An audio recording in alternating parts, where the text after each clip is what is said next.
ستا د بیباون پاورو زوروره ستا د بیباون پاورو زوروره زه طالبم هر چا وشتم په ډبره زه له پلار او مور ورک وم در په دره ستا به یاد وي نړیواله ستمګره ستا به یاد وي موږ په یبلو پښو روانو موږ د نیمو شپو لارو کې لارویانو ستا به یاد وي موږ په یبلو پښو روانو موږ د نیمو شپو لارو کې لارویانو موږ د ټول جهان بې حده دښمنانو ستا له لاسه راته اور افغانستانو موږ د ټول جهان بې حده دښمنانو ستا له لاسه راته اور افغانستانو و ظالمه ستا د ظلم انتها وه په موږ جوړه یوه بله کربلا وه د بېوسه مسلمانو واویلا وه پرې راسمه ستا د کبر اژدها وه و ظالمه ستا د ظلم انتها وه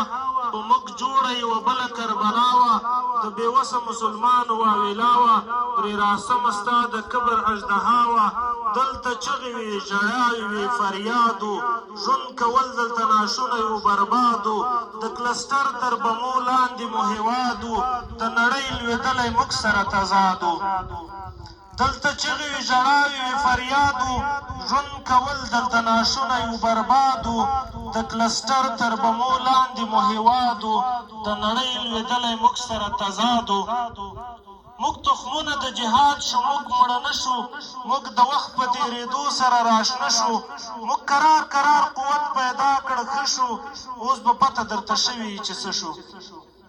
موږ تخمونه د جهاد شو موږ مړه نه شو موږ د وخت په تېرېدو سره راشنه شو موږ کرار کرار قوت پیدا کړ ښه شو اوس به پته درته شوي چې څه شو اوس له مغرورې نړۍ جوړه د سوالګره خپلواکي مو ترېنه واخیسته په نره ای تر تورو خاورو لاندې قلندره سر راپورته کړه ملا محمد عمره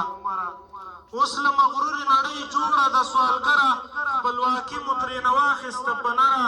ای تر تورو خاورو لاندې قلندره سر راپورته کړه ملا محمد عمره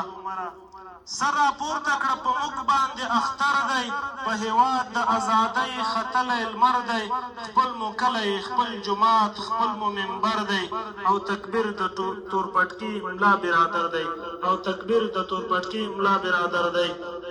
د جناب محترم مفتی صاحب احسان الله له هرخیزه ویناو څخه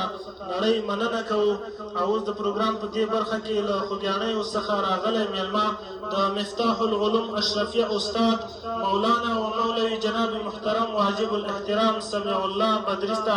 بلنه ورکول کېږي چې راشي او خپله عالمانه وینا موږ ته واوروي جناب محترم سمیع الله